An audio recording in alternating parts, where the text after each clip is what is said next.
Yo, what is going on YouTube? I am Germ here. So we all know that G2 had a wacky, wild offseason where just so much stuff happened. Maybe they screwed over one of your favorite players or one of the players that, has had a ton of success with the team over the last couple of years.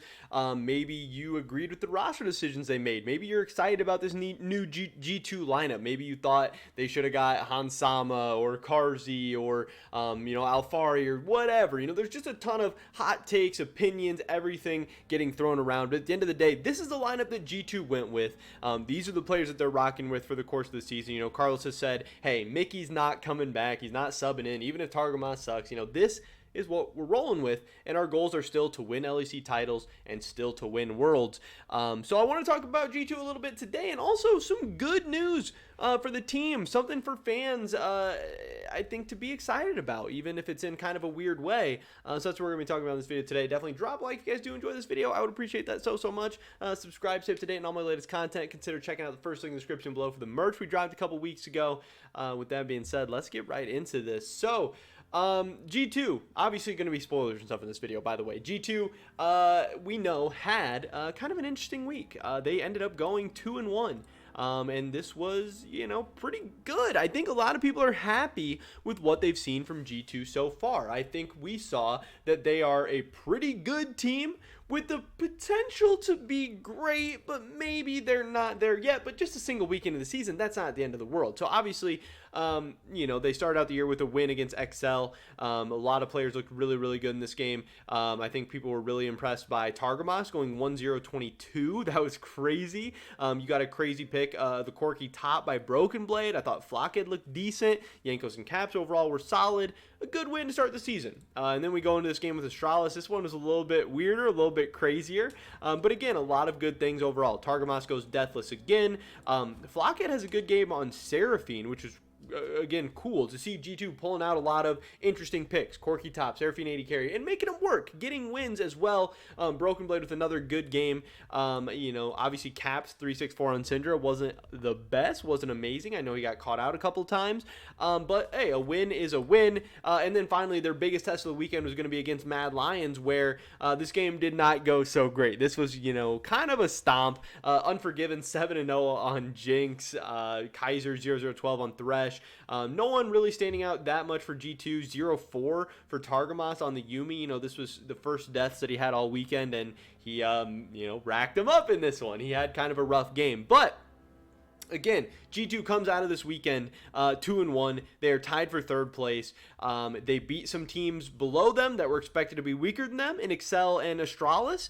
And they lost to a team above them in Mad Lions, who, I think a lot of people, consensus was kind of that people were expecting G2 to be better than Mad Lions, but after we saw Mad Lions play a couple of games, we were like, hold up, this Mad Lions team is still pretty good. Maybe Reeker is a little bit rusty, not super strong to start the season in the mid lane, but Unforgiven kind of seems like a beast. Elyoya starting out strong. Kaiser starting out strong. This Mad Lions team is going to be something to be scared of again. And if there's any other good news for G2, it's the fact that Vitality is 0-3 to start the season. So that's kind of a team, that a lot of people had above G2 that they're maybe getting a jump now. Maybe Mad Lions look better in G2. Maybe Rogue look better in G2. Fnatic. I don't know for sure, but G2 looks solid. They look decent. They have some things to work on 100%, but there were definitely some positive takeaways from this whole thing. And then the good news that I did want to talk about, again, not really good news that people have COVID, but good news that G2 had COVID. They tweeted out earlier this week, the vast majority of our LEC roster plus staff tested positive for COVID-19. We decided to play as normal, just without player cams and winners interviews where possible. We hope to be back 100% come next weekend's games. So that's awesome. That's great. We have Romain Bajir talking about, this is the general manager for the League of Legends team, talking about 4 out of 5 players plus 2 out of 2 coaches tested positive in the last 72 hours. He then went on to have an update tweet saying, hey, 5 out of 5 players and 2 out of 2 coaches have tested positive. So that's rough. This was something that was going around for sure. He did say the gaming house quickly turned into a game of hospital manager with all the isolated people. Despite the complicated setup, the boys went 2-1.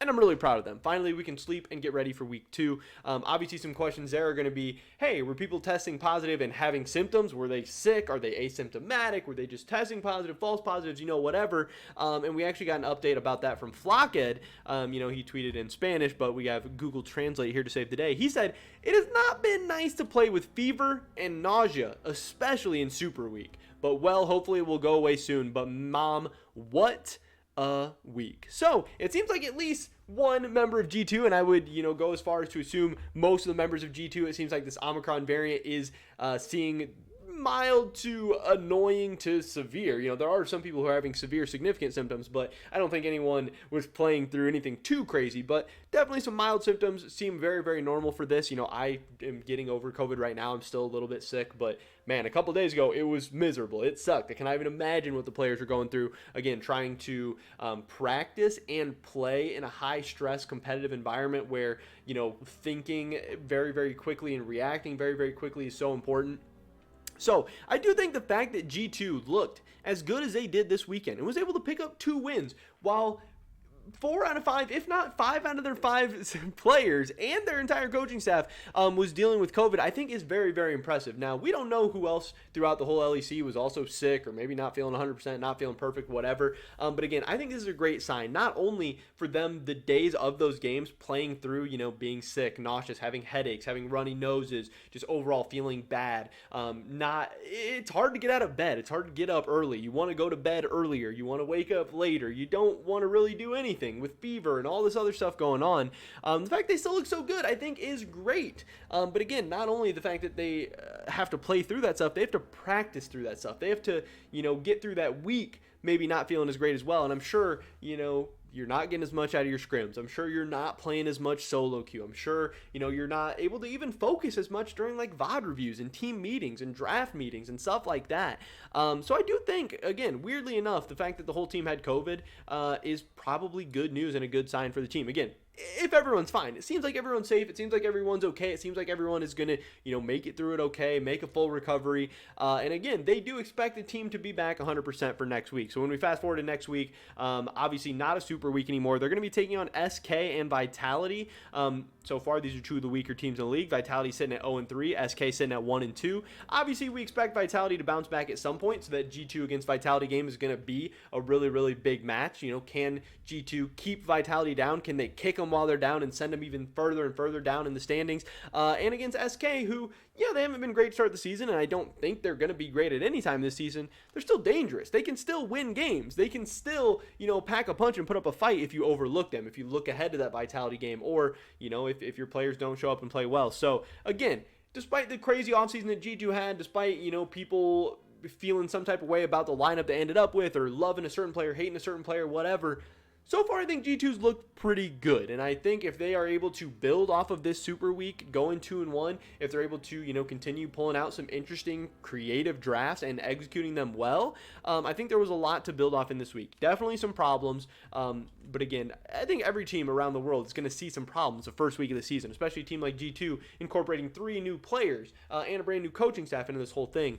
So overall, I'm cautiously optimistic for G2 going forward. Again, the LEC is tough. There are some good teams. Rogue looks good. Mad looks good. Fnatic looks good. Vitality, you expect to be better at some point. So making it to Worlds, making top 3 is going to be tough, but it seems like G2 at least has their name, in the ring. They're at least going to be competitive. They're at least going to be able to fight back with these teams. And I think that's a great sign for G2 fans going forward. But that's pretty much it for this video today, guys. Definitely drop a like if you did enjoy it. I would appreciate that so much. Leave a comment down below letting me know what you think about G2 after 1 week. Are you feeling good, bad, somewhere in between? I'd love to hear your guys' thoughts and opinions. Subscribe, save today, and all my latest content. Hopefully catch you guys in the next one. But until then, peace.